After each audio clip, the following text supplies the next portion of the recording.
आरव की हत्या के जुल्म में ईशाना को हुई उम्र कैद। लेकिन क्या होगा अगर मैं ये कहूं कि आरव अभी भी जिंदा है। जी हां, आरव अभी भी जिंदा है और वह अपने आप को छुपा रहा है ताकि वह मंगल से बदला ले सके। लेकिन आखिरी मौके पर मंगल का साथ देने के लिए मंगल की बेटी आ जाती है, यानी ईशाना पुलिस को साफ तौर पे कह देती है कि उसने ही अपने पति आरव को मारा है, जिसके चलते पुलिस ईशाना को पकड़ के जेल की सलाखों के पीछे डाल देती है। लेकिन इस वक्त तक ईशाना अपनी माँ से गुस्सा नहीं बल्कि खुश होती है, क्योंकि आज मंगल के ही चलते ईशाना उसके चंगुल से बच पाई। लेकिन आरव ने यहाँ पर एक अलग ही गेम खेल दिया है। आखिर वो गेम क्या है और ये पूरी कहानी क्या है, आइए जानते हैं आज की इस वीडियो में। तो बिना किसी वक्त गवाए चलिए मंगल लक्ष्मी की लेटेस्ट वीडियो को शुरू करते हैं। कहानी की शुरुआत में हम देखते हैं कि ईशाना से मिलने के लिए उसके पिता यानी आदित्य सक्सेना आते हैं। आदित्य सक्सेना को देखकर ही ईशाना कह देती है कि पापा मैं बिल्कुल आप पर ही गई हूँ। हाँ, मैं आप पर ही गई हूँ क्योंकि मैं भी मम्मी को समझ नहीं पाई। जिस तरीके से आपने मम्मी को धोखा दिया,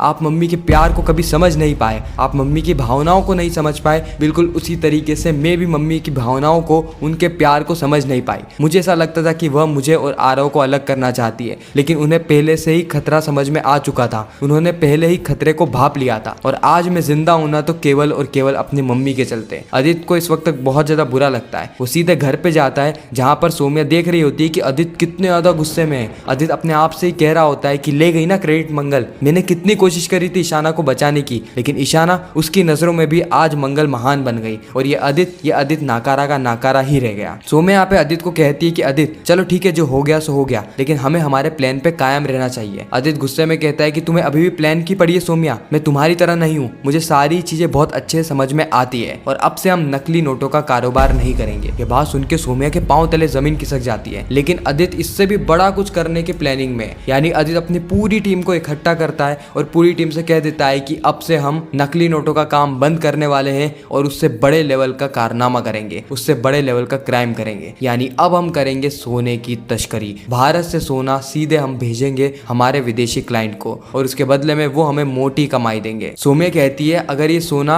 असली है तो हम इन्हें बेच क्यों नहीं लेते, हम क्यों इन्हें फॉरेनर्स को भेजें। उसी वक्त आदित्य कहता है कि असली नहीं है सौम्या, ये नकली सोना है, नकली, बिल्कुल नकली नोटों के काम की तरह यह काम में भी हमें नकली सोने को बाईपास करना है। खैर इस तरफ हम मंगल को देखते हैं जो कि आरव की रिपोर्ट लेने के लिए जयराज के साथ हॉस्पिटल के पास जा रही होती है। लेकिन अचानक से ही जिस बात का मंगल को डर था वह सच हो जाता है, यानी हॉस्पिटल में एक आदमी आग लगा देता है जिससे कि आरव की रिपोर्ट जल जाती है। अब आरव की रिपोर्ट वापस से मिल नहीं सकती कि जयराज की माँ ने तो आरव का अंतिम संस्कार करने के लिए उसकी माँ ने उस डेड बॉडी ले ली थी। अब क्योंकि अंतिम संस्कार भी हो गया होगा इसलिए वापस से चेकअप तो हो नहीं सकता। इस वक्त तक मंगल को समझ में नहीं आ रहा कि आरव की माँ कहाँ से आई। इतने समय तक तो आरव ने ना ही अपनी माँ का नाम लिया और ना ही आरव की माँ के बारे में जरा सी बात तक करी। मंगल को इस वक्त तक बिल्कुल भी समझ में नहीं आ रहा था कि यहाँ पर चल क्या रहा है। लेकिन आने वाले एपिसोड में हम देखेंगे कि मंगल को पता लग जाएगा कि आरव अभी भी जिंदा है और आरव को ढूंढना ही मंगल के जीवन का अगला मिशन होगा और बीच में ही जयराज का मिशन भी मंगल को पूरा करना होगा, यानी आदित्य और सौम्या पे नजर रखनी होगी। तो क्या मंगल ये सारी चीजें कर पाएगी, यह देखना बेहद ही इंटरेस्टिंग रहेगा। ऐसे ही मंगल लक्ष्मी शहर होने को है और ऐसे ही बाकी सीरियल की अपडेट सबसे पहले पाने के लिए हमारे चैनल को सब्सक्राइब जरूर करें। मैं मिलता हूँ किसी नेक्स्ट इंटरेस्टिंग वीडियो में, जब तक के लिए गुड बाय।